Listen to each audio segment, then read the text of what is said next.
അമീൻ, നമുക്കറിയാം പി ജയരാജൻ തെരഞ്ഞെടുപ്പ് ദിവസം ഇത്തരത്തിൽ പരസ്യമായി ജാവദേക്കറുമായി കൂടിക്കാഴ്ച നടത്തിയ വിഷയം സമ്മതിക്കുന്നു. അന്ന് തന്നെ മുഖ്യമന്ത്രി വളരെ രൂക്ഷമായ ഭാഷയിൽ ഇതിനെ വിമർശിച്ചുകൊണ്ട് ഒരു പരസ്യ ശാസന എന്ന് തോന്നിപ്പിക്കുന്ന തരത്തിലുള്ള ഒരു പ്രതികരണമാണ് നടത്തിയത്. എന്നാൽ ഇന്നിപ്പോൾ 2-3 ദിവസം കഴിയുമ്പോൾ വി ഗോവിന്ദൻ വളരെ ലഘൂകരിച്ചുകൊണ്ട് നിഷ്കളങ്കമായ ഒരു കൂടിക്കാഴ്ച എന്നതിനെ വിലയിരുത്തുകയാണ്. ഏതായാലും പിക്കെതിരെ നടപടി ഉണ്ടാകില്ല, അദ്ദേഹം കൺവീനറായി തുടരുമെന്ന് വ്യക്തമാക്കുകയും ചെയ്യുന്നു. അപ്പോഴും ആ ആരോപണങ്ങൾ അവിടെ തന്നെയുണ്ടല്ലോ. എന്താണ് ഇക്കാര്യത്തിൽ പാർട്ടിയുടെ ഒരു നിലപാട്? സംസ്ഥാന സെക്രട്ടേറിയറ്റിന്റെ ചർച്ചയ്ക്ക് ശേഷം ഈ വിഷയത്തിൽ സംസ്ഥാന സെക്രട്ടറി പറഞ്ഞിരിക്കുന്നത് രാഷ്ട്രീയ എതിരാളികളെ മറ്റു നേതാക്കൾ കാണുകയും സംസാരിക്കുകയും ഒക്കെ ചെയ്യുന്നത് പതിവാണ്. മുഖ്യമന്ത്രിയും ജാവദേക്കറെ കണ്ടു എന്ന് സംബന്ധിച്ച ചോദ്യത്തിന് താനും കണ്ടിട്ടുണ്ട് എന്നൊരു മറുപടിയാണ് അദ്ദേഹം പറഞ്ഞത്. രാഷ്ട്രീയമൊന്നും ചർച്ചയായില്ല എന്ന് പി ജയരാജൻ വ്യക്തമാക്കുകയും ചെയ്തു. അതിനപ്പുറത്തേക്ക് എന്ത് വിശദീകരണമാണ് വേണ്ടതെന്നൊരു ചോദ്യമാണ് എം വി ഗോവിന്ദൻ ഉന്നയിക്കുന്നത്. ഇത് മാത്രമല്ല, തെരഞ്ഞെടുപ്പ് ദിവസത്തെ തുറന്നു പറച്ചിൽ പാർട്ടിയെ പ്രതിസന്ധിയിലാക്കില്ലേ എന്ന ചോദ്യത്തിന് ഒരു പ്രശ്നവുമില്ല. സത്യസന്ധമായാണ് അദ്ദേഹം കാര്യങ്ങൾ പറഞ്ഞത്. അതിൽ എന്ത് പ്രതിസന്ധി പാർട്ടിക്ക് മുന്നിൽ വരേണ്ടതുണ്ട് എന്നൊരു ചോദ്യം കൂടിയും അദ്ദേഹം ചോദിക്കുന്നുണ്ട്. ഇത് മാത്രമല്ല, ആദ്യത്തെ നടന്ന കൂടിക്കാഴ്ച പി ജയരാജന്റെ മകന്റെ ഫ്ളാറ്റിൽ ജാവദേക്കർ എത്തി കണ്ടു എന്നുള്ള കാര്യം പി ജയരാജൻ സമ്മതിച്ചിട്ടുണ്ട്.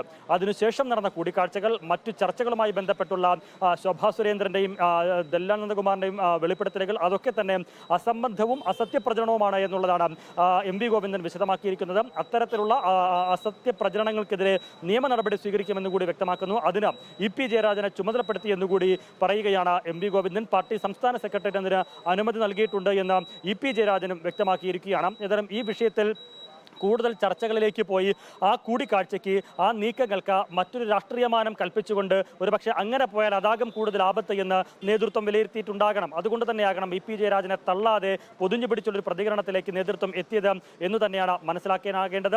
പി ജയരാജനെ പോലൊരു നേതാവും അത്തരത്തിലൊരു രാഷ്ട്രീയ ലക്ഷ്യത്തോടു കൂടി ഒരു നീക്കം നടത്തിയെന്ന് പറഞ്ഞാൽ അത് ഇടതുമുന്നണിക്കും CPM-നും വലിയ തിരിച്ചടിയാകും. ഒരുപക്ഷെ അതുകൂടി മുന്നിൽ കണ്ടിട്ടാണോ എന്നറിയില്ല. അത് നമ്മൾ ചോദിക്കുകയും ചെയ്തു എം വി ഗോവിന്ദനോട്. പ്രതിപക്ഷം ഉൾപ്പെടെ അത്തരം ആരോപണങ്ങൾ ഉന്നയിക്കുന്നുണ്ടല്ലോ എന്ന ചോദ്യത്തിന് അത്തരം ആരോപണങ്ങൾ അടിസ്ഥാനരഹിതമാണ്, അതിന് മറുപടി പറയേണ്ട ആവശ്യമില്ല എന്നൊരു മറുപടി കൂടി അദ്ദേഹം പറയുകയും ചെയ്യുന്നുണ്ട്.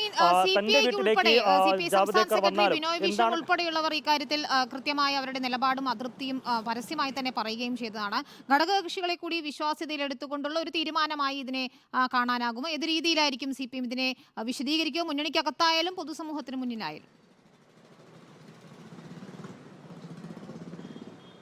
ബിനോയ് വിശ്വത്തിന് കാര്യങ്ങൾ പറഞ്ഞാൽ മനസ്സിലാകുമെന്നും അവരെ വിഷയം ബോധ്യപ്പെടുത്തുമെന്നുള്ളതാണ് എം വി ഗോവിന്ദൻ പറഞ്ഞിരിക്കുന്നത്. ഇത് മാത്രമല്ല, രാഷ്ട്രീയ എതിരാളികളുമായുള്ള കൂടിക്കാഴ്ച അതിനെ ആ അർത്ഥത്തിൽ ചർച്ചയാക്കേണ്ട ആവശ്യമില്ല. അത്തരം ചർച്ചകൾക്ക് പിന്നിൽ മാധ്യമങ്ങളുടെ കമ്മ്യൂണിസ്റ്റ് വിരുദ്ധതയാണ് എന്നുകൂടി എം വി ഗോവിന്ദൻ പറയുന്നുണ്ട്. ആ കമ്മ്യൂണിസ്റ്റ് വിരുദ്ധത അത് വ്യക്തിപരമായി ജയരാജനെ കേന്ദ്രീകരിച്ച് പലരും നടത്തി എന്നുള്ളതാണ് എം വി ഗോവിന്ദൻ പറയുന്നത്. എന്ന് മാത്രമല്ല, അങ്ങനെ രാഷ്ട്രീയ എതിരാളികളുമായി സംസാരിക്കുകയും കൂടിക്കാഴ്ച നടത്തുകയും ചെയ്താൽ അങ്ങനെ തകർന്നു പോകുന്നതല്ല ഇടതുപക്ഷ പ്രത്യയശാസ്ത്രം എന്നുകൂടിയും അദ്ദേഹം പറയുന്നുണ്ട്. ഇതിന് പിന്നിൽ കൃത്യമായ ആസൂത്രണമുണ്ട് എന്നുള്ളത് തന്നെയാണ് എം വി ഗോവിന്ദൻ പറയുന്നത്. അതിനെതിരെ നിയമ നടപടികൾ എന്നുള്ളതാണ്.